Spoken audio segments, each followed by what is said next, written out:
Good afternoon and a warm welcome to our ASEAN webinar on the Marie Sklodowska-Curie Actions Postdoctoral Fellowships. My name is Leonie Nagarajan, and together with my colleague Dr. Tatas Protosodamo, I represent EURAXESS ASEAN. And we are very happy that you join us this afternoon to hear and learn more about this prestigious program under the Horizon Europe framework. We have with us an expert speaker from the French Ministry of Research, Eugenia Shadlova. Eugenia, bonjour. Thank you so much for being with us today. You are the French national contact point for MSCA. And before the webinar, we briefly chatted. You are currently very busy because most of the calls under MSCA are opening or have already opened. And this one for the Marie Sklodowska-Curie Action PF has just opened on the or will open on the 9th of May. So yeah, busy period for you and on time that we are running this webinar. We are also really thankful to our 5 MSCA PF fellows, and some of them are already alumni. We have with us from Singapore, Dr. Stephen Lehum Cheng. Actually, Stephen is currently not in Singapore. He is already in Germany because he's starting soon his postdoctoral fellowship at the Max Planck Institute for Plant Breeding Research in Cologne. Then we have 2 fellows with us in the middle of their research, Dr. Nurul Huda Mohamed Razif from Malaysia and Dr. Huda, also from Malaysia. It just so happened that they are both currently in Norway, but at different universities. Nurul is in Bergen, and Yihui is in Trondheim at the Norwegian University of Science and Technology. And then we have 2 alumni with us, Dr. Patrick Calupitan from the Philippines. He is currently in France, not too far away from Eugenia, already working at the Centre National de la Recherche Scientifique, CNRS. And Waitak So from Malaysia, he is at the Max Planck Institute for Multidisciplinary Research and Sciences, also in Germany. Thank you so much for being with us today. Patrick and Waituk, they will share with us about the career opportunities after they have finished their MSCA PF. What's on the agenda today? Well, first we start with Eugenia. She will give an in-depth presentation on the program. You can ask her all the questions you wish you have on technical application-related issues. I think we have allocated sufficient time for that. And then afterwards, we will hear from our fellows and alumni, their experiences and their recommendations, how to prepare the MSCA PF. What are ongoing tips and tricks when you are already doing your research, and what happens afterwards. So without further ado, I think also that our fellows later share a little bit more about their work, but we have only 1.5 hours time. Without further ado, I hand over to Eugenia. Eugenia, while you are loading and your PowerPoint, let me know and I stop sharing. The floor is yours. Okay, I will be sharing. Okay.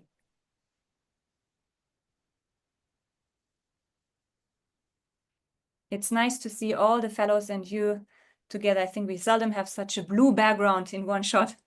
Thank you, Eugenia. Okay. Do you see it now? Yes, very well. Thank you. And hear you also very well. Perfect. Thank you very much. It's a pleasure for me to speak at this webinar today. So I'm the French national contact point for Marie Sklodowska-Curie Actions. And so I will present you today one of the Marie Sklodowska-Curie Actions, which are postdoctoral fellowships.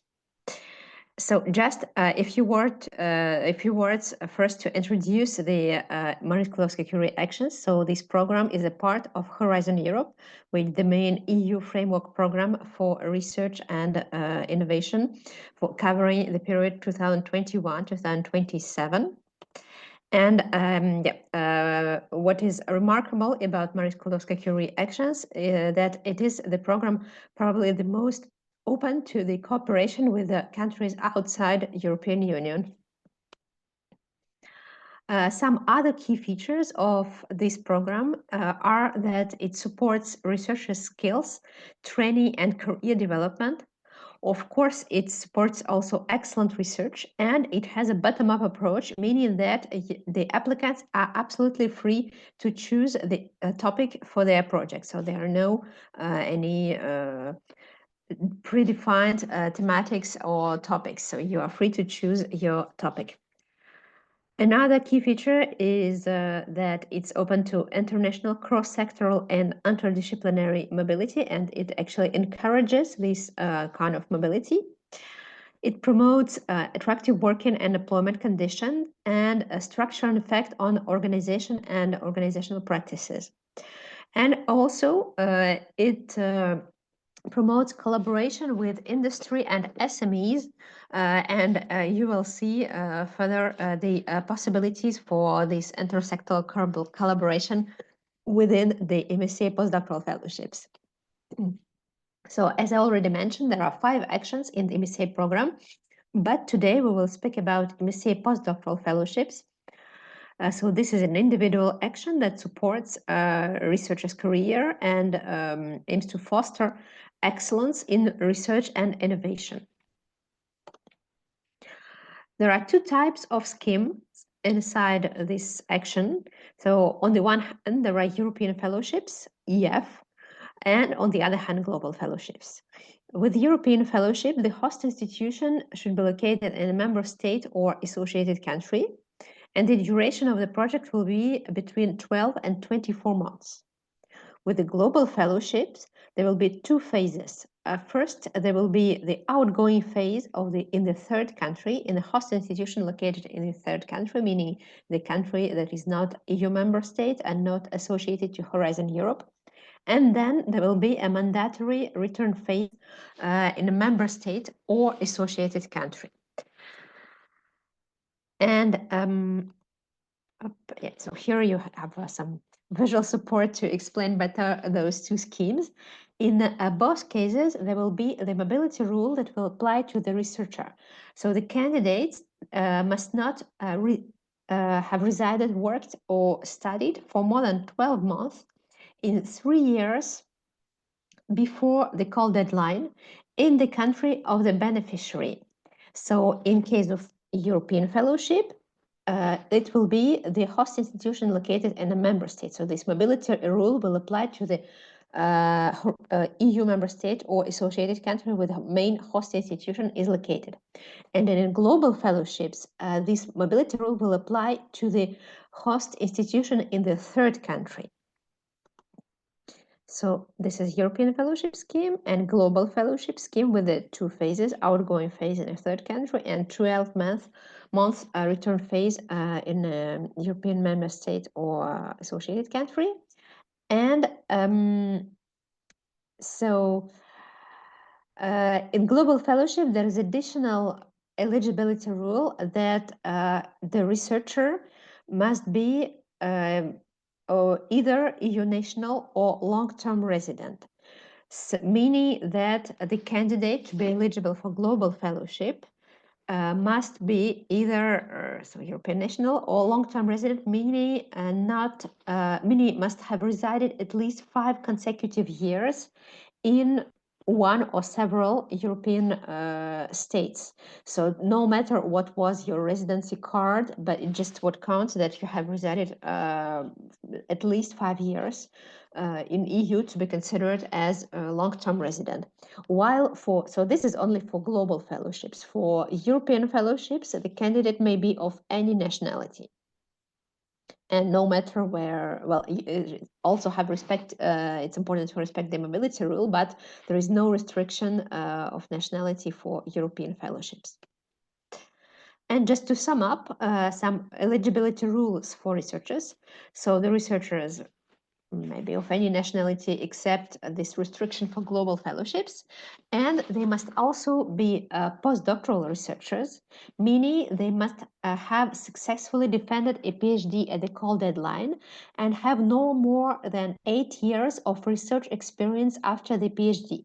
So I would like to draw your attention to this rule: 8 years of research experience, meaning full-time research experience. So if you had, after your PhD, some work experience that was not research, for example, you were working in an industry and what you were doing was not research, or you were doing teaching activities, or you had some career breaks, such as, for example, maternity leave or some unemployment period. So this will not be taken into account for this 8 years calculation. And of course, to be eligible, the researcher must also respect the mobility rule that I have just explained. So now, what organizations, maybe your host institutions, actually, as I previously mentioned, that may be located in different states according to the type of scheme that you choose. And they may also be from academic or non-academic sector. As you remember, the MSCA encourage intersectoral cooperation. Just to define academic and non-academic sector, so the academic sector will include higher education establishments such as universities or high schools, or what in France we call grande école, non-profit research organizations, and also international European interest organizations such as, for example, CERN in Switzerland. And non-academic sector will actually include any entity which cannot be defined as academic sector, meaning that non-academic sector is not only restricted to enterprises, but it may also include NGOs, museums, hospitals, public administrations, or international organizations. So all those entities are potential host institutions for your projects if it's relevant for you.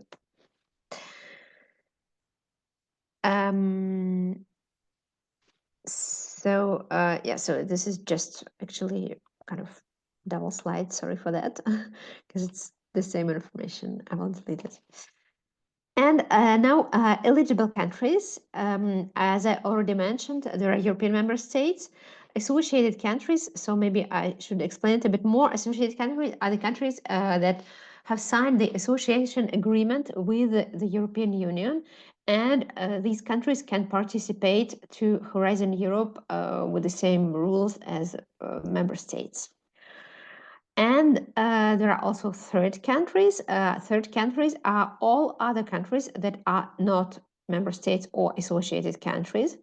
And so there are different categories of the third countries, but for global fellowships, it doesn't matter what category of third country your country belongs to, because anyway, any third country will be able, except Russia for the political reasons, but any third country can host the outgoing phase of the global fellowship. No matter what category it belongs to. And here I put you a link where you can see a full list of different third countries and associated states. And another important feature of the postdoctoral fellowships is that, as you already understood, it's very open to the international cooperation, and whatever is the scheme you choose, you have a possibility to have the secondments. Secondments mean research stays in an organization which is different from your main host institution, and these secondments may take place both in academic or non-academic sector, and they can also be worldwide, meaning in any country of the world.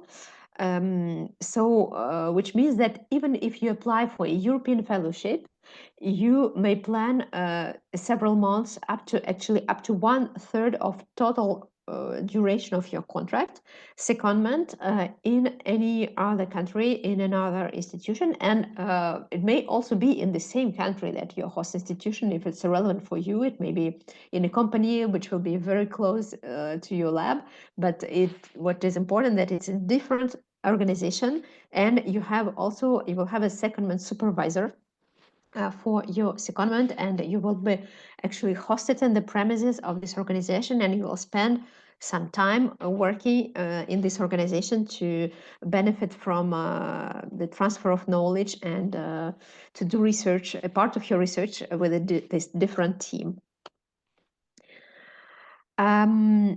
Finally, and so yeah, as I'm speaking about secondments, I should also say a few words about placements. So there is another feature of the postdoctoral fellowship. You can also do a placement. Placement means so you may ask for 6 additional months at the end of your contract, at the end of your project, that you will spend in the non-academic sector. So the placement must be in the non-academic sector, and they must take place in a member state or associated countries, while the secondments may be in academic or non-academic sector, and they may be worldwide. But for the placement, you have additional 3 months 6 months, excuse me, at the end of your project, where you will have also your salary paid, and you will have your institutional costs. So your project will just extend it by 6 months, and these additional 6 months you will spend them in the non-academic sector, while the secondments take place during your project. So this is, of course, your salary is also paid during the secondment, but it takes place inside your project. And so now an important point is the budget. The budget is paid in the form of unit contributions, meaning that the different budget categories are already defined by the European Commission, and so it's not your host institution who will fix your salary. So the salary is fixed by the program. So what you will get a living allowance as a part of your salary. Here you can see the monthly amount, but this is an amount including all charges. So it's a brut amount, gross salary. Meaning that your net salary will be actually much lower than this amount, because all mandatory charges must be deducted from this amount. However, it will be also multiplied by the country correction coefficient of the country of your host institutions to actually adapt this amount to the living standards in the country where you will do your project. Then you are also entitled to mobility allowance. Mobility allowance is a part of your salary, and this amount is supposed to cover your personal mobility inside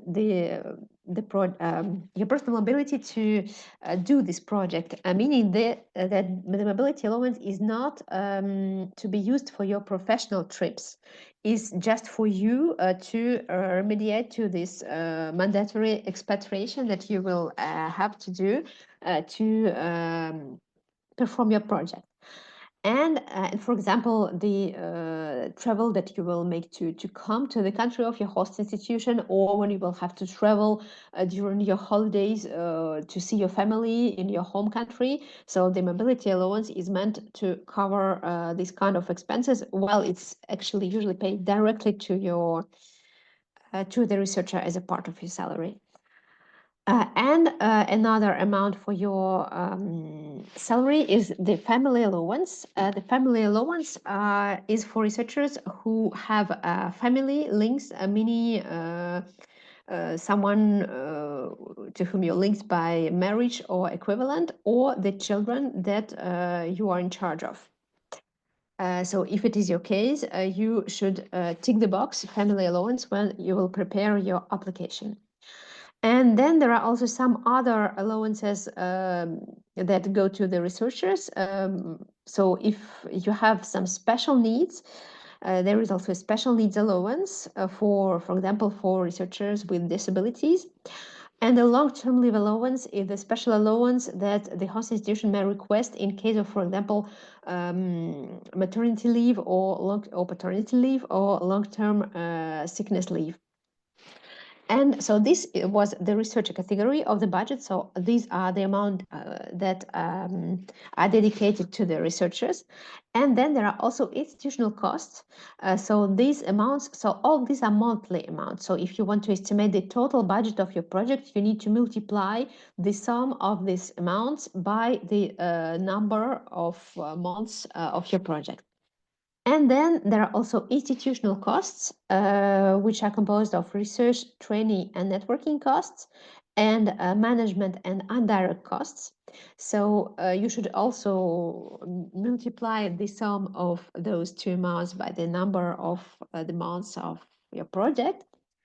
And so this envelope will be received by your host institution, and it will be for you. So especially research, training, and networking costs will be used by your host institution for you to perform your project, for example, to cover your professional mobility, or to buy some equipment or some consumables for you and for your project, while management and indirect costs are meant to cover different costs that are not directly linked for the project, such as, for example, to buy a computer, or, for example, some visa expenses may be covered by this budget category. So now a few words about how to apply. So the call will open the 9th of May with a call deadline 10th of September. Then the evaluation will take place between November 25 and January 26. And the grant preparation will start at March 2026. And the starting date of your project may be between the 1st of April 2026 and 1st September 2027. So this is important because if you have currently some professional engagement, some contract to finish, or if you just need more time to prepare your expatriation, you have time and you have up to 1st September 2027 to start your project. And the call budget for 2025 call is 429 million euro. So now, practically, how to apply. The calls for proposals are published on the European Commission Funding and Tenders portal. So if you just put Funding and Tenders portal in some research in Google or some other searching platform, you will find immediately this portal. So I would advise you to first, however, to carefully read the call text and also read the guide for applicants. So on the call page, you will find different reference documents. One of them is the MSCA work program, and another is the guide for applicants. So you will find many answers to your questions in these two documents. And you will also find on the call page the template for your proposal, which will be in PDF.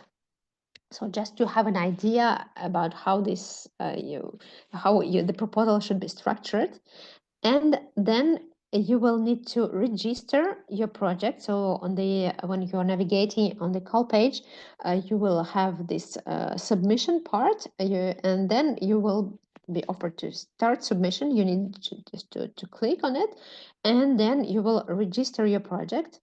And to register your project, you will need the PIC code of your host institution. So please get in contact as early as possible with your future host institution to get the PIC code and also to benefit from the support of your host institution, because most of research and higher education organizations in EU countries today have EU grants offices, and these offices offer training and support and proofreading services for applicants. So they may help you to register your proposal. They may advise you on how to better write your proposal. So please get in touch with them as early as possible. And they will also provide you this PIC code, which is necessary to register your proposal.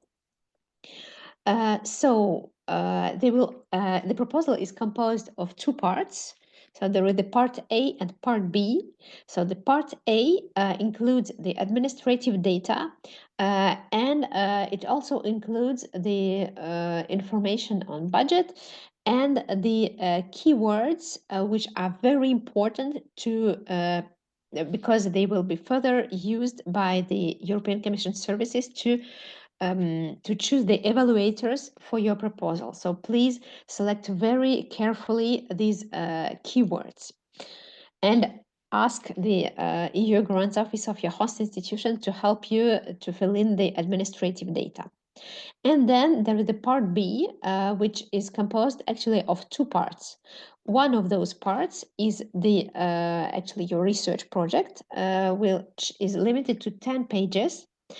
And the second part, B2, will include some additional information such as your CV, the description of participating organizations, and some other additional information such as, for example, security and ethics information and environmental considerations linked to MSCA Green Charter, and also the letter of commitment for global fellowships.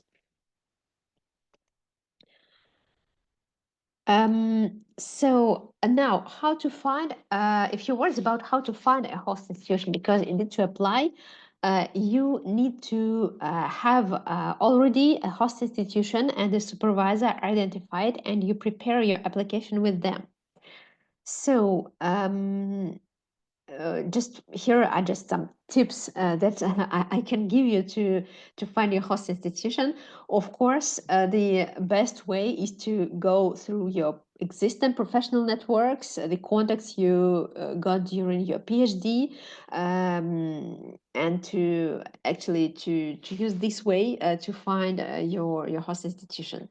And then if currently you don't have yet a very structured professional network, you may just check publications in your area, identify who is the specialist or a lab that you would like to work with, and just contact them, explain who you are, that you want to apply to the MSCA Postdoctoral Fellowships, and just explain, just mention a few words about this call and explain your project. For example, you can prepare a one-page proposal that you can send them. And so as you do not ask for recruiting you with their own funding, but you want to apply for funding, if your profile matches with their interests, it's very likely that it may be accepted. And finally, there are also different platforms that exist different matchmaking platforms. One of those platforms is the EURAXESS platform. So you maybe know the EURAXESS jobs portal, but this EURAXESS job also includes a part where you can find the hosting offers, meaning that it's not the job offers, but the hosting offers for those fellows who want to apply actually to MSCA postdoctoral fellowships.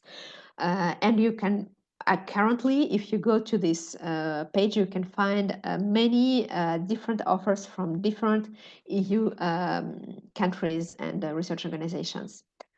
And there is also a matchmaking platform on the MSCA.net website, which is the website of the MSCA NCPs and national contact points.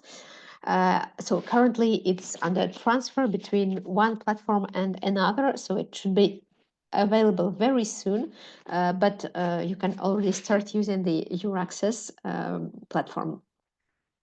Finally, you can also check some partner search announcement on the funding and tenders portal. Just from the this is available from the call page. And if you are interested by fellowship in a private company, you may check the company's profiles on the Enterprise Europe Network partner search platform. So now a few words about the evaluation procedure. So the project are evaluated by 8 scientific panels, which are chemistry, physics, life sciences, economic sciences, social sciences, mathematics, environmental sciences, and engineering sciences. The evaluation will be done by independent experts. So there are usually 3 evaluators and 1 rapporteur by proposal. The award criteria are excellence, impact, and quality and efficiency of the implementation. Each criterion is scored out of 5, and the application scoring equal to or above 70% will be considered for funding. However, please note that this call is very competitive, and actually to get funded, you need to get at least 90% or even sometimes 95% because proposals are getting more and more excellent, and the competition is quite hard.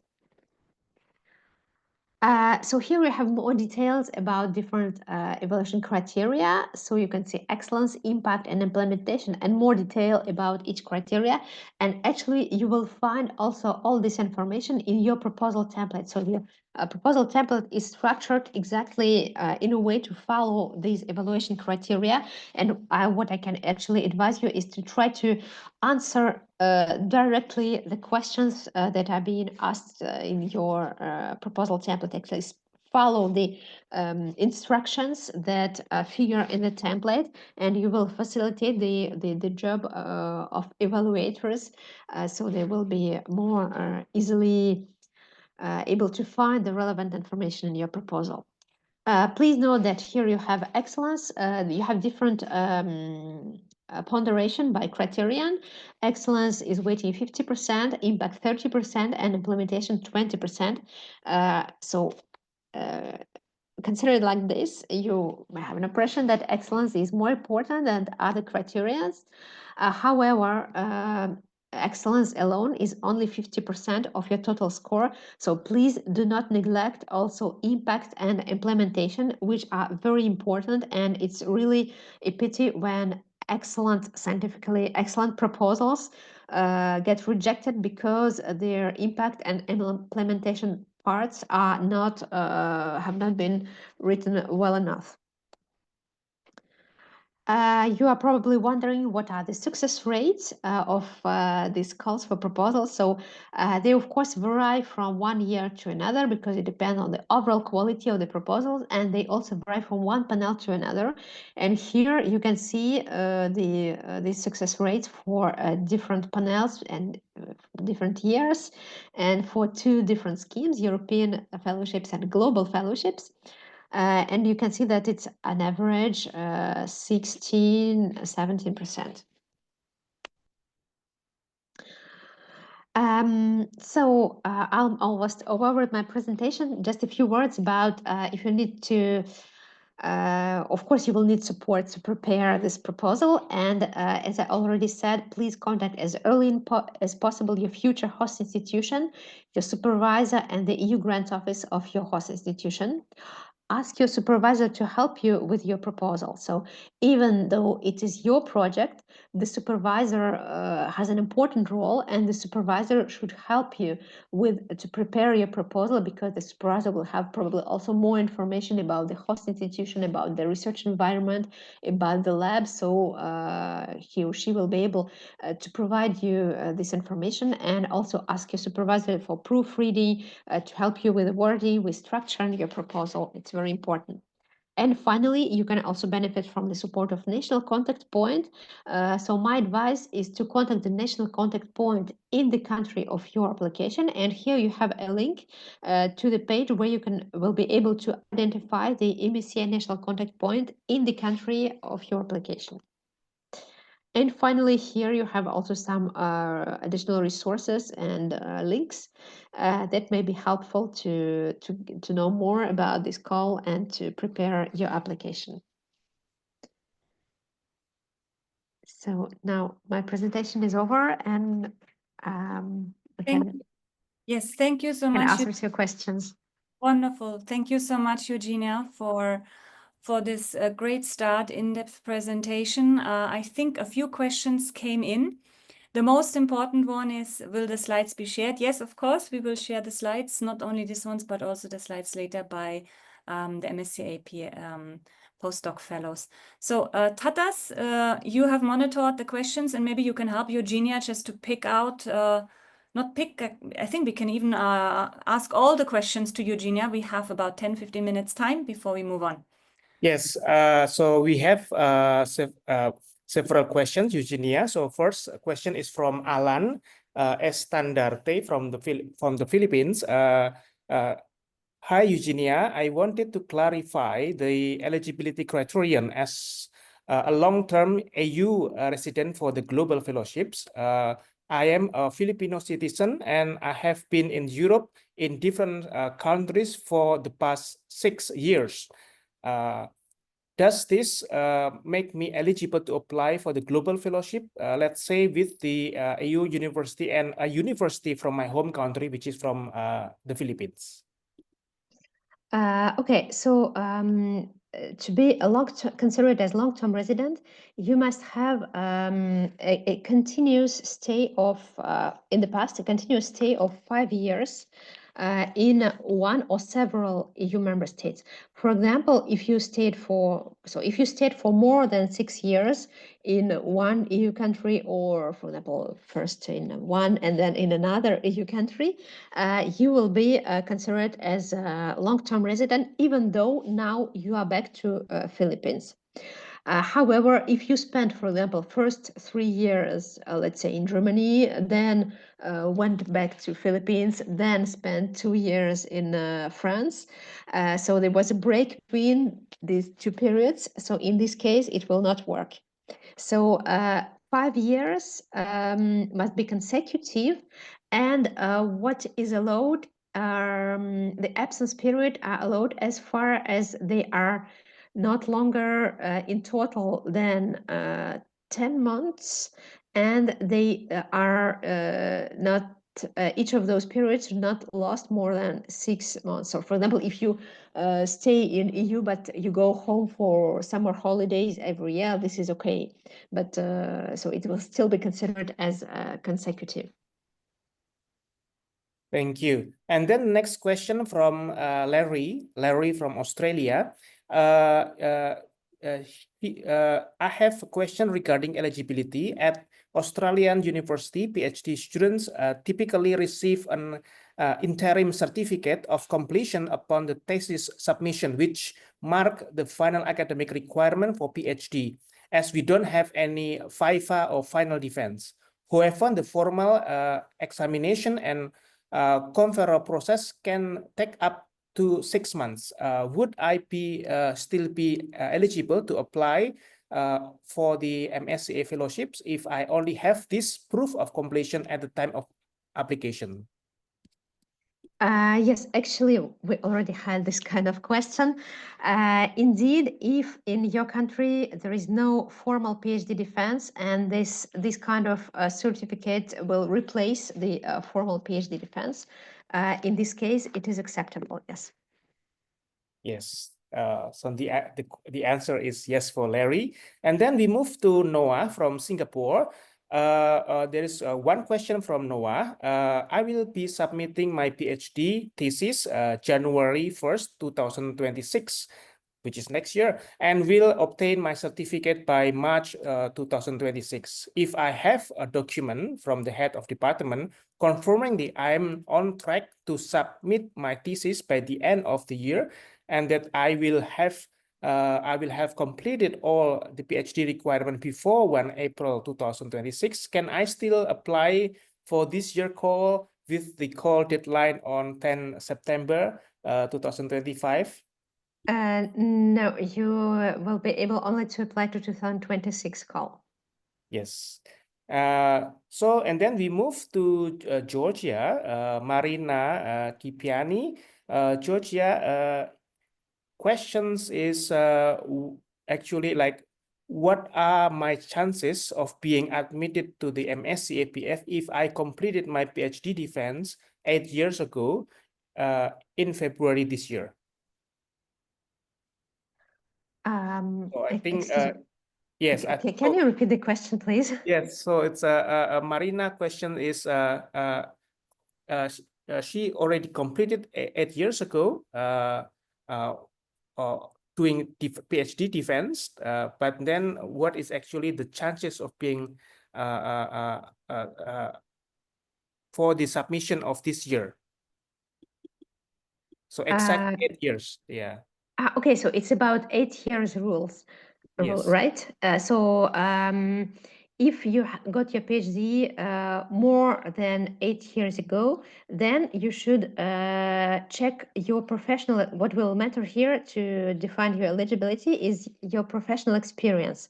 So if during all time after the PhD you were working in research, so unfortunately you won't be eligible. However, if you had some career breaks, for example, maternity or paternity leave, or some unemployment period, or some work that were not research, for example, teaching activities, or just some other kind of work that is not research, then these periods will not be taken into account. You can just withdraw it from these 8 years. And also, please note that for maternity leave, you may deduct 18 months by child by woman. Yeah, it is a clear answer from Eugenia related to the 8 years rules. And then we move to Indonesia. Kurniati questions related to does staying in UK in 2016 to 2020 is included as eligible because I stayed there before Brexit. So during the yeah, I think is that You mean the stay in UK to be considered as long-term resident, right? yes, exactly. Yeah. Okay, I think so if yeah. you stayed in UK for for 5 consecutive years and it was before Brexit, in this case, yes, you will be considered as long-term resident of EU if it was before Brexit.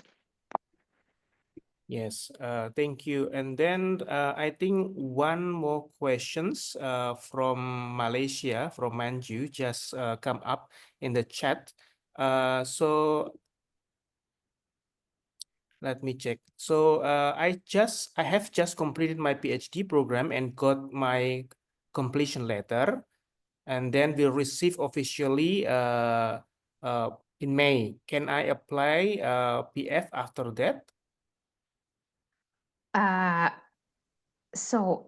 Normally, the rule is that to be eligible, you must have a PhD.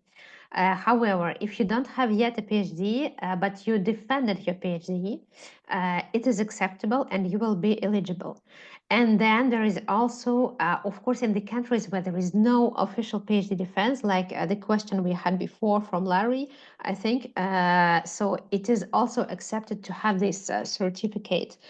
But if you are in a country where there is an official PhD defense, you must have successfully defended your PhD before the call deadline.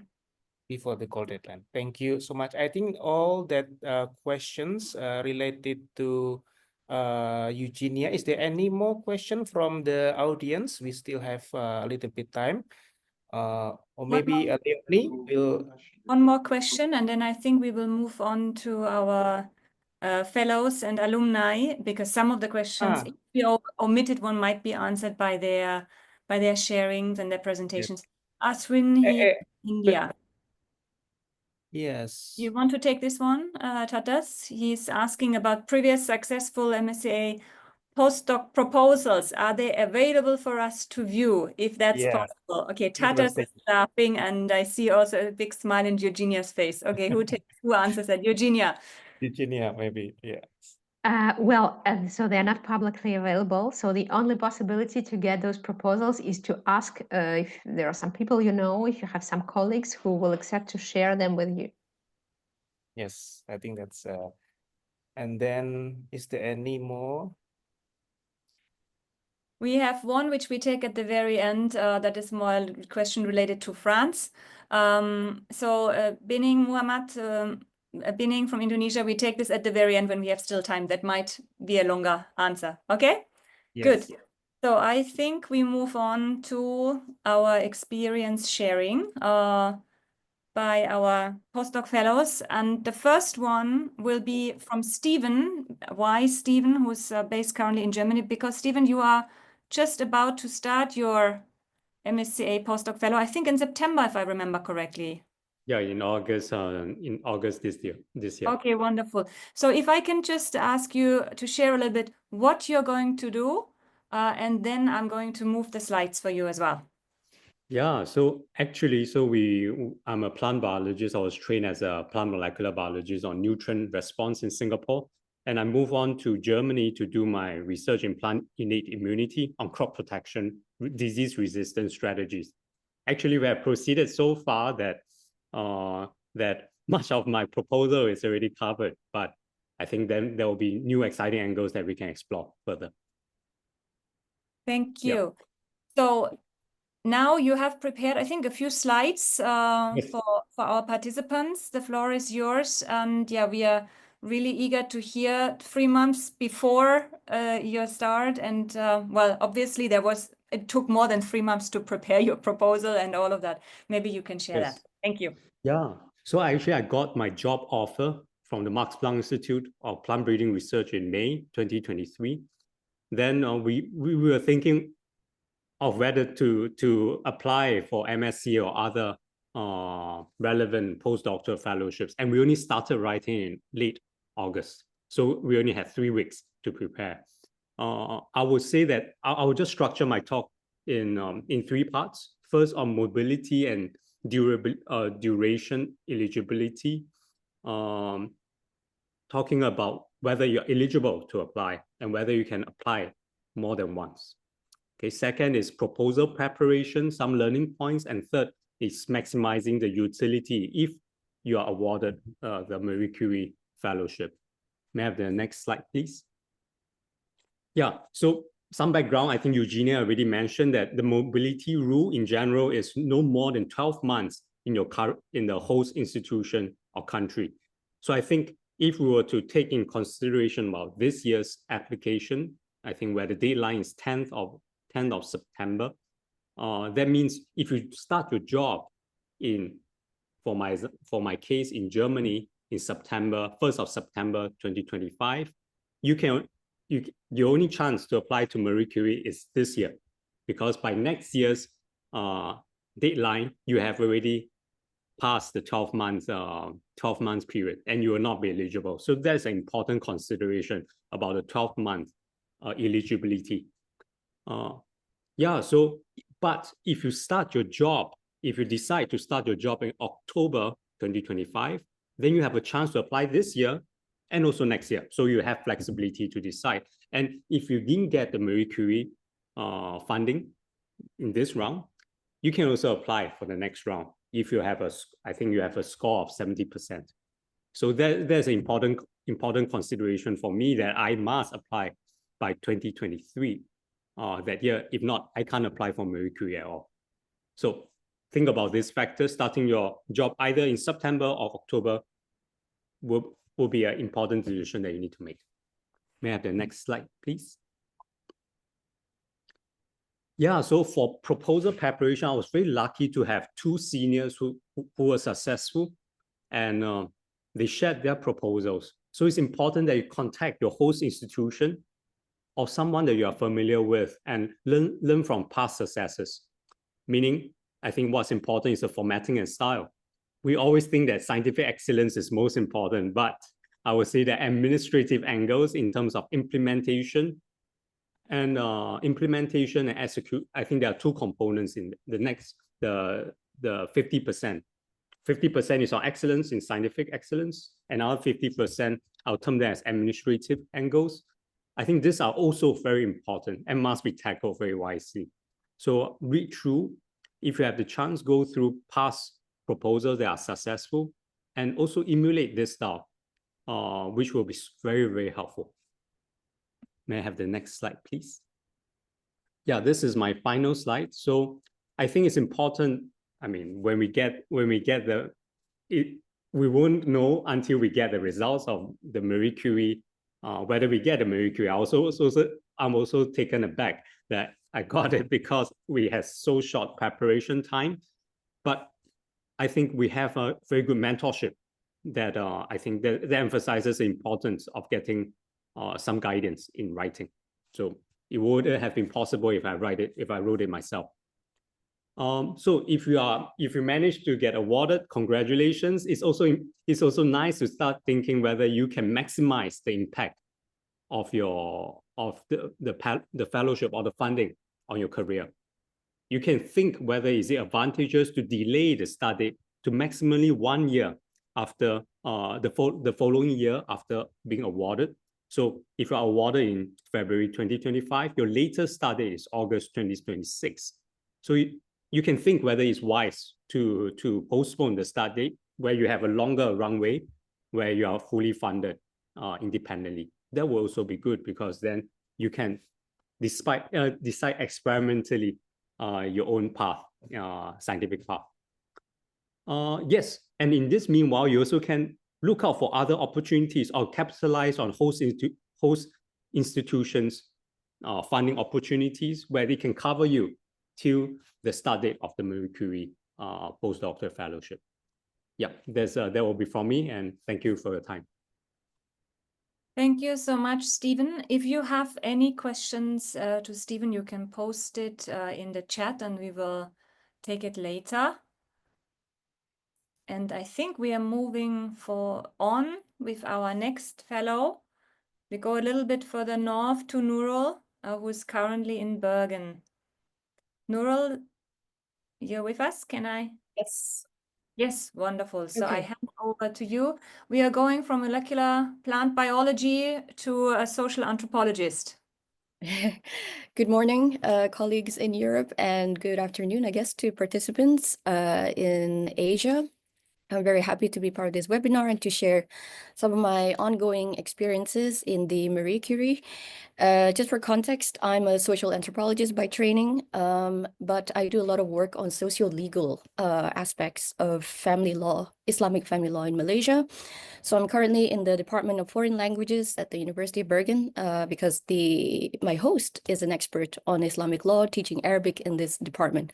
So it's a bit of a bureaucratic outlier, but it's been a great place to launch the project. I'm currently halfway through, and as Stephen was just mentioning, it can be quite advantageous to delay the starting date of your Marie Curie project if you have another previous engagement. In my case, I was finishing my postdoctoral fellowship in Japan, and I was able to start about 1 year later after I received the offer, mainly to finish the contract, but also to wait until the Scandinavian winter has passed. So today I thought I'd give a couple of share a couple of things that I'm currently doing in the Marie Curie project.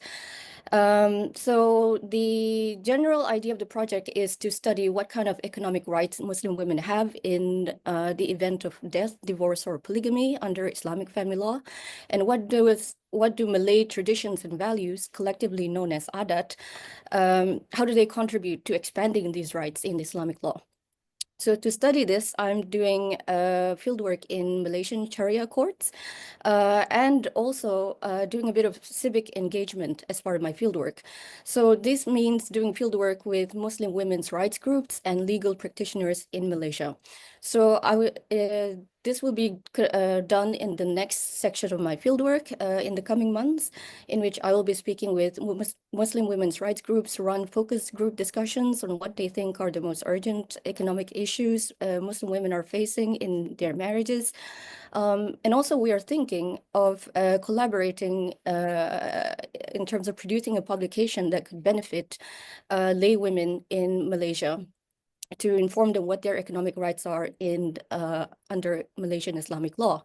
And this is because the law is usually a very daunting institution, and we're trying to bridge that gap. Instead of speaking only to academic audiences with our academic publications, it would be helpful, for example, to publish a handbook, a legal handbook that could be very informative for people not familiar with the law. So that's one of the ways in which I try to contribute to civic engagement through my Marie Curie project in Malaysia. And the second big aspect of my Marie Curie project is networking and collaboration. So next month, I'm actually co-running a workshop on Islamic law with a Marie Curie fellow from Utrecht University, Ari Schreiber, who's a very good colleague of mine. And we will be running this workshop in the Netherlands Institute in Morocco, Rabat. And we've gathered about 15 participants from different institutions, Harvard Law School, University of Toronto, Max Planck, also French universities, to speak on different aspects of Islamic law from the historical period to the contemporary period. And I just want to highlight that this is one of the best parts of the Marie Curie project, is that you have so much creative freedom on how to use your budget and who you can network and collaborate with. And from this workshop, we hope to publish a special issue on Islamic law in the Journal of Islamic Law run by Harvard Law School. And then we will also run an online forum discussion with our participants that will be available or accessible to the general public who might be interested in learning more about Islamic law. So that's also another way we are doing outreach and dissemination, not only within the academic community, but also beyond. So could I have the next slide, please? Yeah, so just a few takeaway points from I guess this talk. How will your project contribute back to the field? So in the application, there will be a section where you have to explain the scientific and societal impact. And this is where you can talk about how your project, especially if it's within the humanities or social sciences, contribute to like the UN Sustainable Development Goals in terms of empowering women, or all the other 12 goals. How can you make your research accessible to local stakeholders and the non-academic public? And this comes under the part in the application about dissemination and outreach. I think you actually have to write a plan on how you will do this in terms of like using social media or giving public talks. And then as you're writing the proposal, you should think retrospectively, like what kind of skills and expertise do you want to develop by the end of this project? And also in addition to that, like who can help you achieve that?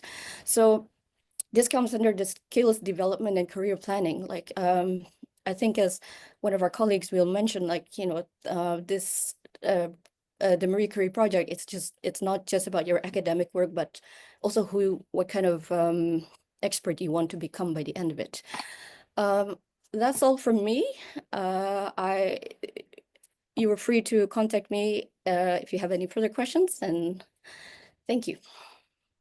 Thank you so much, Nurul. I'm quite sure, I think there was a comment on the chat. The gentleman probably will ask a question soon, or at the end. We wait at the end, Nurul. I have definitely, and Tatas and I, we have definitely a question on your field studies, which you do in Malaysia, because you are from Malaysia, but you are now in Bergen and you go back to Malaysia. So we will address that a little bit later.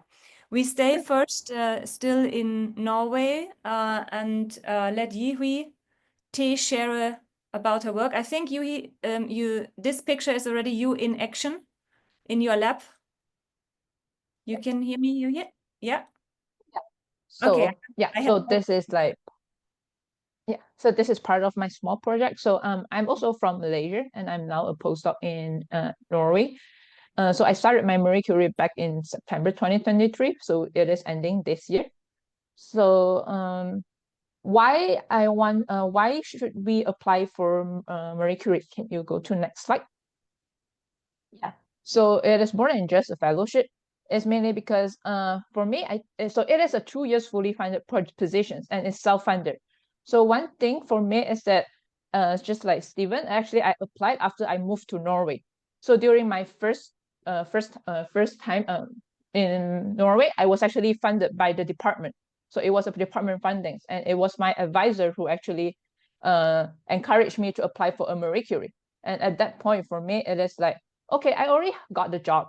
Applying Marie Curie is not a stressful part because it is just like changing my funding from the department to EU. Because I also know that a lot of people, maybe some of you don't actually have a postdoc positions yet, but you are trying to use Marie Curie to get the postdoc positions overseas. So this can be really stressful. So for me then, from transitions being paid by the department to being paid by Europe, where I get my own funding, I can see the significant difference because Marie Curie is really prestigious. And with Marie Curie, you also get funding to travel to conferences or workshops, which you can decide by yourself. And if you are actually just paid by professors under their projects, then all the travels are more limited to the available fundings that the professor has. But then I also know that like the money that you get from Marie Curie can be different in different countries, just like what Eugenia was saying. So you want to check with the host institutions on how much actually you are getting after deducting all the overhead charges from the university and taxes and stuff. So another unique thing that happened to me was I didn't actually get my Marie Curie in the first round. So I was actually put on a reserve list. So then I have to wait for a few months until I heard back. And in between that, then I learned about this thing that called Seals of Excellence, where they actually, if your proposal score really high, above 85 points, but then you are not funded because of the limited funding from the EU, they actually award you a certificate called Seal of Excellence, which can actually help you also. Like, for example, if you're applying in some other countries, like the local government would prioritize proposal that has received Seal of Excellence from their national research foundations. So you can check about this in your in the host country that you are looking at, if Seal of Excellence would also benefits you. But I also believe that even if you didn't get Marie Curie, but then if your proposal is really good, with a Seal of Excellence, it actually put you higher in your resume as well when you're applying jobs. And then as Nurul said, and you actually get to meet new people and experience new culture. Like for us in Norway, then you get to know about the Scandinavian, and it also expands your network because you meet other Marie Curie fellows. And then also when you talk about your research and when you tell people you are having a Marie Curie fellowship, I noticed that people are more interested as well. And one last thing that I want to, one unique point that I actually have is a special experience is I actually participated in the annual science fair in Belgium, hosted for the Marie Curie Fellows by the European Commissions. So this science fair is just specifically for Marie Curie programs. And then I actually applied it during my first year in my fellowships. And it's actually a simple process where you have to submit also like a proposal, but it's really simple proposals where you just describe in maybe 200 words what you're gonna do. So if we go to the next slide. So for this science fair, because my research is about studying microplastics in oceans, so we built this tank specifically for this science fair. And actually the EU pay for everything. They pay for our transport from Norway to Belgium. So with me was my advisor. So he traveled with me to the science fair in Belgium, and then we showcase our research to the kids to inspire them about what we are doing and to help us to motivate them to protect our oceans from microplastics. So I thought this is a unique experience. And now that you know this, you could also put this as part of your impact. Like if you got the Marie Curie, you would like to, if you are in part of the science category, you want to participate in this science fair to educate the kids. So my last slide would then be one of the major tips that I wanted to say is that like, so when you apply for Marie Curie, you will hear, when you hear the results back, even if you are not awarded, they still give you comments on your proposal. So one of the comments that I got for my proposal was that like the researcher's CV does not sufficiently demonstrate a competitive publication track record. So for myself, if we just go, for myself, back in 2022, when I applied, I only have one journal published and one journal in preparations, and I have few conferences and awards, but I applied really right after I graduate, when I just started my postdoc. But as Eugenia said, like people between 1 and 8 years of experience can apply to Marie Curie. So you are competing with people with more experience than you. So you might be intimidated to apply because you thought that I'm weaker than other people. But I just want to tell you that don't give up. Just try, because you never know what they look into you. As long as like excellence is 50%, impact is also important, implementation as well. And they also judge you, if you have more experience, they will also expect you have a stronger CV. So even if you are just like now finishing up your PhD, if you are really interested and know what you want to do and know where you want to go, just try. Thanks. Thank you so much, Yuhi. Wonderful presentation following also Stephen and Nurul, and so many good recommendations. You highlighted the Seal of Excellence, which is, another way of maybe managing initial disappointment when you don't get the project first, but you can still make use of it. And I think Yihu, to our participants, she actually wanted to share with you a video. I think that was from that fair in Belgium, not the science fair, which she wanted to share, probably showcasing how the children and the students, the young students, reacted to your little demonstration of plastic movement in water and in oceans. When we are following up on this webinar, we'll include this video link as well. Excellent recommendation to put this in a proposal. How does your research work benefit also those who are not immediately in their research environment, but maybe future researchers like this? I think these were like primary school students who visited here in Belgium, your booth. Thank you so much. So, this one was a bit mixed up. Sorry for that, Nurul. I'll change this in the final slides. So we have heard now from Stephen, who was about to start his postdoc. We have heard from Yihui and from Nurul, who are in the middle of their project. And now we move on first to Jan Patrick and then to Waitak, who have already finished the MSCA PF and share with us what happens afterwards. Patrick, you are first. Good afternoon to everyone in Asia and bonjour from Paris. I'm not sure if you see my mouse or if you don't see it moving, then it's okay. No problem. So I was a Marie Curie Fellow last year in chemistry. I'm a chemist. But starting this year, I started my tenure track research post in the CNRS here in Sorbonne Université in Paris. Just to tell you where I am, our campus is right at the center of Paris. You can see here the Eiffel Tower. This is a view from one of the buildings. You can see here the Pantheon where Marie Curie herself is buried. And the Notre Dame is here on the right side. And just something about myself. Next slide, please.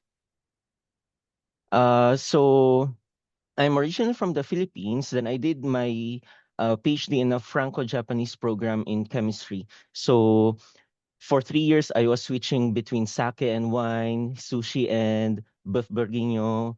But then I moved to Paris for a postdoc and then to Spain, which in a physics lab, which was the motivation of my Marie Curie project, which I got here in Sorbonne University in 2023. Next slide, please. So in Spain, I actually worked on these molecules. They are not stable because of these unpaired electrons, like this triangular molecule here with nitrogen here. From basic chemistry, electrons do not want to be alone. They are more stable if they are paired. But they are interesting for quantum computing. So to study these molecules, which are very unstable, we had to stabilize them at very low pressures, at very low temperatures in vacuum. So my fellowship, SPIN, attempted to tackle the challenges of making these structures at normal temperatures and atmospheric pressures so you can approach them for 2 applications.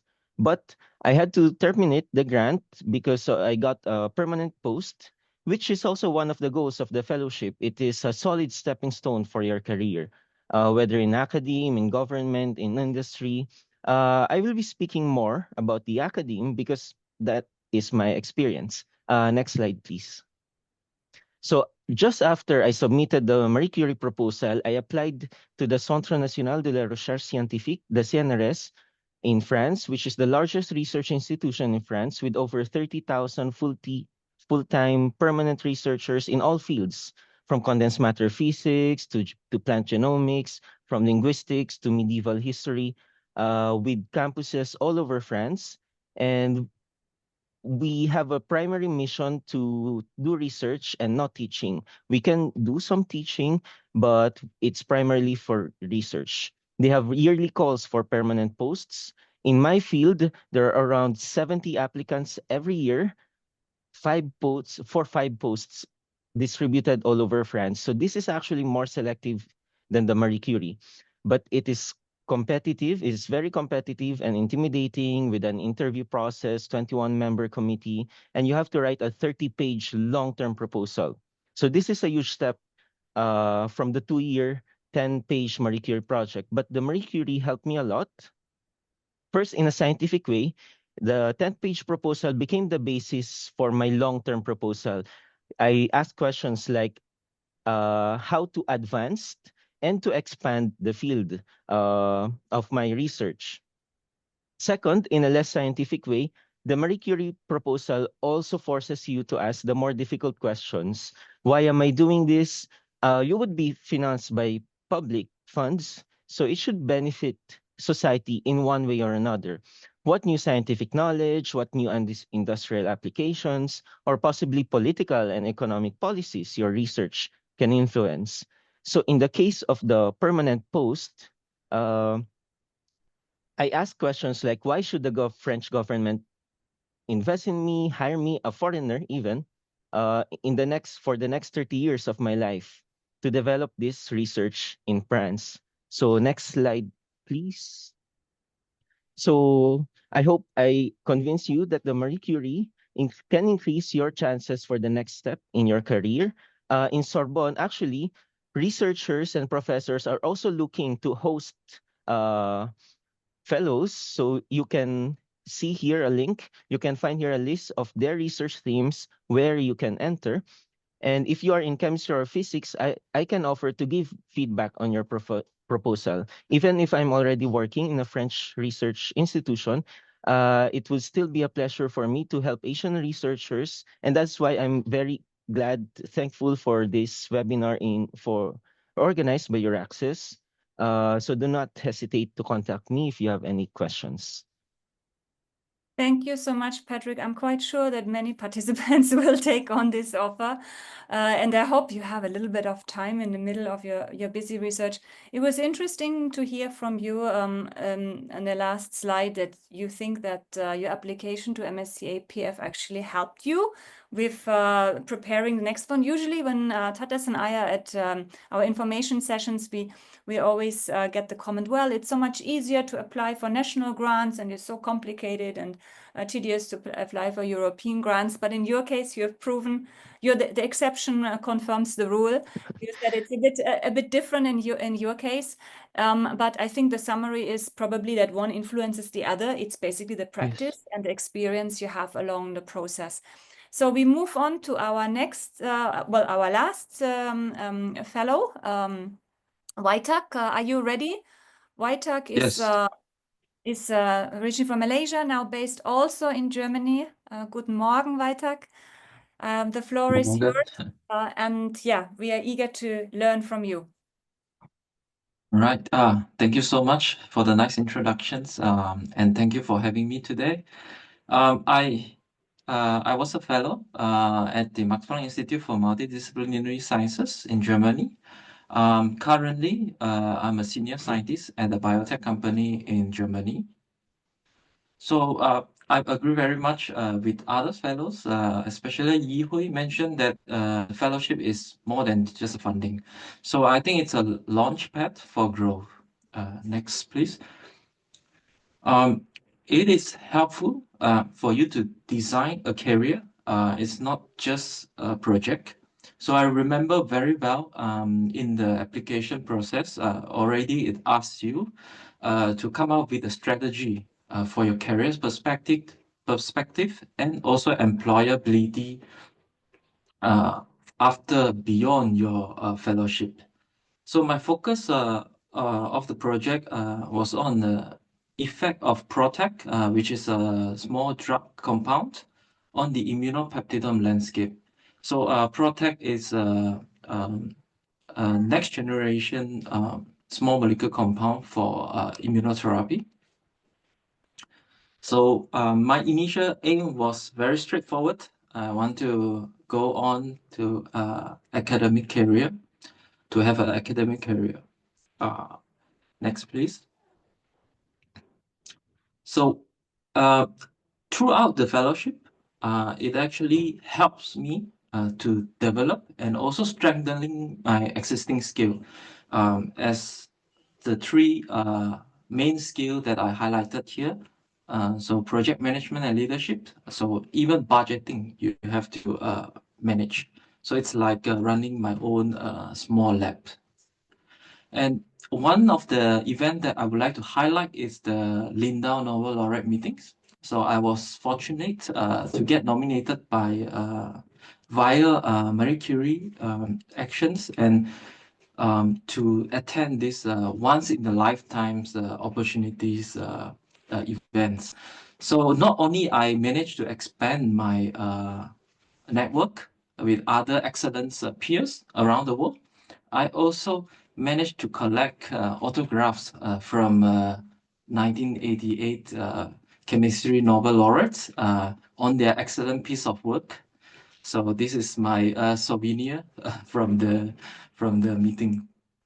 Now, besides publications as a medium of communication of your results, I also gave a scientific seminar at the NUS School of Medicine. And also I give an international lecture to the students at the INTI University in Malaysia, mainly to share my experience as an international researcher, how's the research being done outside of Asia or in another part of the world. Next, please. So what I wanted to say, those skills that I obtained and strengthened during the fellowship, it helps me for the beyond the fellowship. At the moment, I'm a senior scientist at Alithia Bio. So I'm managing a project on immunopeptidomic. So the skills that helps me on this would be the project management and scientific skill set. And concurrently, I'm a visiting fellow at the Applied Science, Faculty of Applied Science at the UCSI University in Malaysia. So from time to time, I give lectures. So it's part of the scientific communications. And lastly, as my domain of expertise, I'm currently an associate editor for the journal Frontiers in Allergy. So next, please. So when I reflect on the fellowship, so I'm actually feel grateful for the opportunity it has provided. My journey has been transformative, and I want to thank the fellowship for the support. And I think now it's your turn to seize the opportunities. So thank you very much for listening. Thank you so much, Waitak, for this encouragement and yeah, inspiration as well. What happens or what can happen after an MSc APF? I think Tatas, you have closely monitored all the questions. You probably were also smiling when you saw Waitak's Yes. from the Lindau meeting, the little anecdote he shared, and he has the autographs, Yes. not from football stars, but from Nobel Prize winners. Yes, because I also met Huber and also Michelle during the previous in my time also. So it was exciting. Yeah, thank you very much for exciting talks and also experience. I would like actually some of questions related to first maybe to Stephen. Stephen mentioned that you have like a mentorship in the proposal writing. And Eugenia mentioned about that and how about the application, preparing the application. So do you receive this kind of mentoring from your future supervisor or from the grant officer? Because Eugenia mentioned also submission that is will be helped by the grant officers. Yes. So I think the whole supervisor is should be an expert in the field, and me as a newcomer to this field, I'm not an plant immunologist. It's really a new field. I got a lot of inputs. I mean, a lot of academic inputs on writing and also on the science. That's important that there's someone guiding you there, because if we were to do it by ourselves, really, truly everything by ourselves, I don't think it will be of the standard to get funded, in my opinion. Yeah, Yihui, you raise a hand. Maybe any inputs for Yeah, that? so I just want to add on top. For me myself, it's like in Norway and NTNU, they every year they have a webinar, specifically like a 2 days webinar, specifically for applicants who wanted to apply for Marie Curie. And then during the webinar, they share all the good how to write a proposals and also experience from NTNU itself. So I believe all the other host universities might also have this organized by the EU Research Office in the local university. And then from there, you could also ask for them for the redacted proposals, where they actually have a collections of proposals from the alumni that have successfully gotten the Marie Curie, and then they could share it with you also. Nurul, there is additional from you. Yeah, I'd just like to add my experience applying for the Marie Curie with Bergen University. I wasn't aware of this, but apparently my supervisor got a seed grant to support my application. And with that money, they were able to hire a consultant to read the initial draft of my proposal. And the consultant gave a lot of comments, and it actually, I'm sure it can be very helpful for some people, but it actually confused me more. But nevertheless, the support is there, and it was so helpful to know that just from her comments that there were many things that were not clear in the initial draft. So that was extremely helpful. Yeah. Yes, thank you. So writing a proposal is quite a challenge, because you need also to develop your not only research but also networks. Yeah, you mentioned Nurul, you mentioned about like you are now in Norway, your host, but you are doing research in Malaysia. And how do you do this kind of secondment? And also you mentioned about workshop in Morocco, and how how do you put that on the in the proposals? Yeah, so the I have had experience conducting fieldwork in Malaysia. So the so I'm doing it as part of my fieldwork, but not really a secondment. So officially, I didn't put in the in my Marie Curie proposal that I will do a secondment in Malaysia. I mentioned I framed it as a fieldwork trip. And so that was that went very smoothly. And in terms of the Morocco workshop, that was my colleague, my co-organizer, Ari, was the one who had the idea to conduct the workshop in Morocco, because he is an expert on Morocco. He's a historian, legal historian working on Morocco, and he has connections with the Dutch Institute there. And it actually made financial sense for us to host the workshop in Morocco than in Europe, where the hotel expenses and catering would be so much more expensive. And we calculated with the cost of flying people in, that made more financial sense. And we combined our Marie Curie budget together.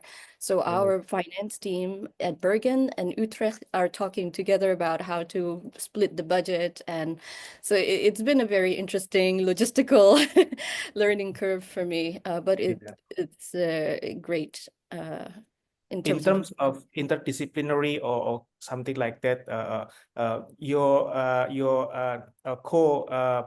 supervisor or something like that in Morocco, it's a different field from you. You are more at the moment. You are at the different. Yeah, so I'm my current host at Bergen is an expert on Islamic law, and he has been the door for me to get to know more Islamic legal experts working across Europe and also in North America. So the Dutch Institute in Morocco is just sort of our host for the workshop. So officially, they were not part of the Marie Curie proposal.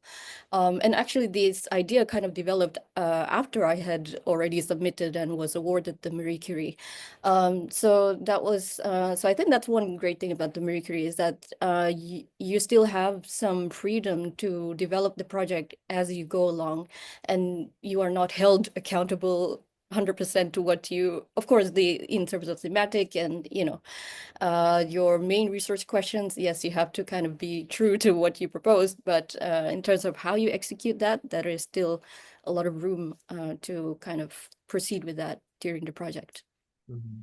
Leonie, if there are any things you would like to I just wanted to make one comment what I realized during these presentations, because they're so beautifully linked with Eugenia's one slide about the MSCA features, that this PF is more than just a research project. It's really a training. It is a you learn skills beyond research. I think Wojtek spoke about project management, you know, managing your own budget, like managing your own lab.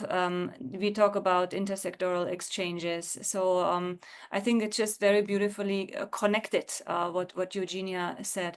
I have promised one participant here to go back to her question when she had it for Eugenia. And I think looking at the time, if there are no more questions, we afterwards, from our side, from EURAXESS side, we have one question to all the participants. Well, actually to all the speakers. But Eugenia, if you allow me, this is Bening from Indonesia, and he wants to leverage on the fact that you are the contact point for France for MSCA, a French national contact point.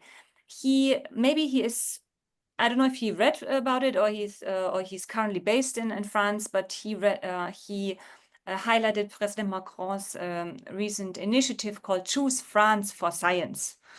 And he wants to know if this initiative is comparable, similar to the MSCA Fellowship, and what is behind it, because we also have heard about Choose Europe, this initiative as well. Maybe you can comment on this.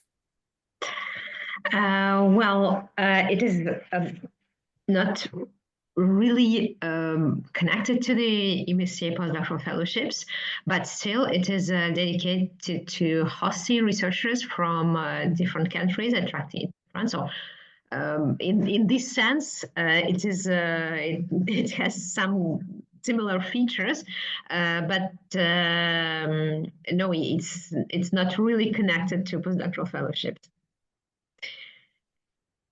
Any more details you want to share about it, or so this initiative is actually a platform where the institutions can share the offers to host researchers, to attract foreign researchers to France with different sources of funding. So this is the information that I can give you, but it's not really the topic. So it's not really linked to postdoctoral fellowships. It's not linked at all to postdoctoral fellowships. Yeah. Okay. So if you have to our participant, if you have a question MSCA PF linked to France, then you can definitely reach out to Eugenia as well. So Tatas, the last questions Yes. are coming from you, correct? Yeah, so I think the last question is to all speakers in here. For Eugenia, maybe what will be in short sentence motivation to all attendees here who are willing, would like to propose for the MSCA Postdoctoral Fellowship, and the other one is in a single short sentence also what impact does the MSCA Postdoctoral Fellowship on your professional growth, and also what benefit does it bring to your career as a summary? You want to start alphabetically or geographically, from the north to the south, from the east to the west? We can do the geographically, maybe from Germany down to up north. Yes. Okay, I think the most southern one is Stephen, based in Cologne, and then we go to Wojtek. Yeah. So I think for me, I'm a family man with 3 kids, and it's really a rough ride. I mean, considering how much time I have on the bench, so I'm on the table to do experiments. I think the ability of fellowships allows full independency and also trust from the supervisor. So that gives me a lot more opportunities and leverage for me to advance my scientific interests. And I would say that do apply early, prepare early, don't leave it to the last minute. I was really squeezed within 3 weeks to get a proposal. That was really rough because I'm making the move from Singapore to Germany also. But if you want to apply, start early.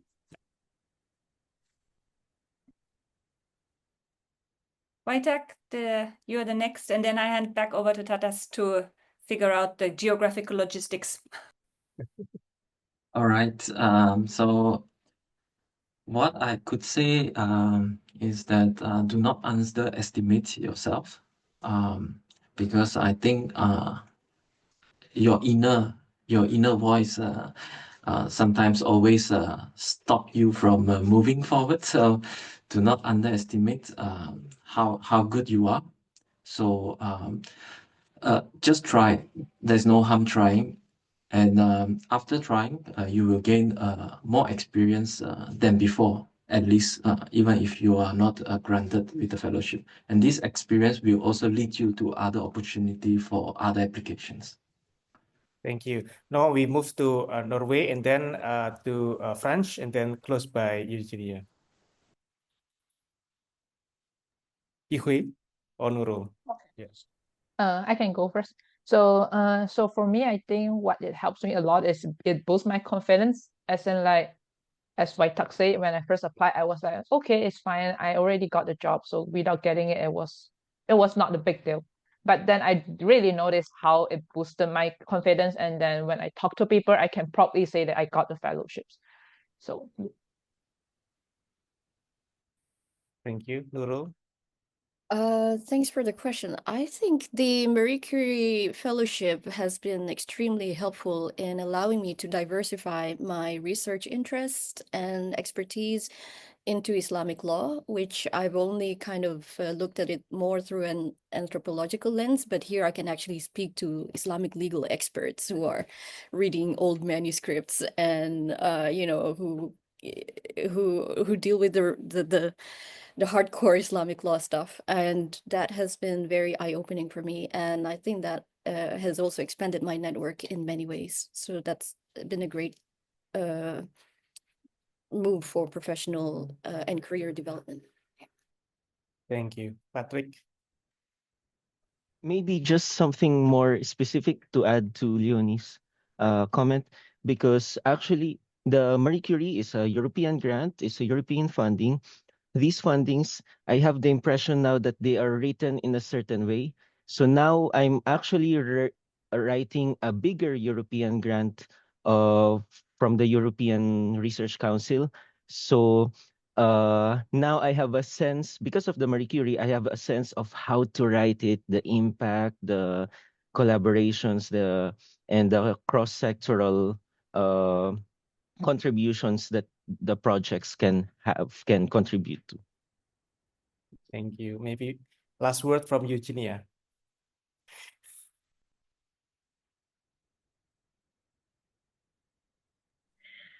Okay, so I would say don't hesitate to be ambitious and to identify the place that seems to you the most appropriate for your project.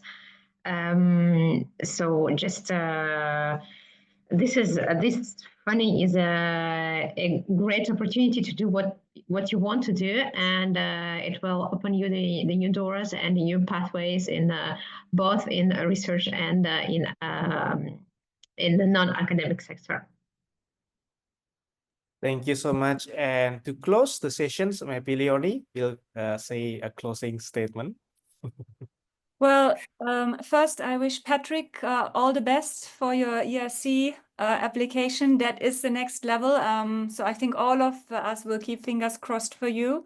And as Wojtek said, don't underestimate yourself. Wojtek, you will be the next, and then we follow suit. We wish all the participants their best in their application process. On the 9th of May, more information will be coming. Until then, take a look again at the tips, the recommendations you have gotten from this webinar. There's a lot out there as well on our website. So thank you for being with us. We have again a webinar with Eugenia on the MSCA staff exchanges as well as the doctoral networks. Really grateful to have her support, and this format with having the fellows and alumni with us was really very meaningful. We learned a lot. We do a lot of info sessions, but it's always very, very nice to have you on board. It's just unfortunate that you're based in Europe and we are now in Asia. So next time, hopefully we will bring you at some point on board as well. Have a good afternoon, and maybe just the speakers stay on for one group photo, and then we'll see you hopefully again soon. Bye-bye. Bye-bye. See you again.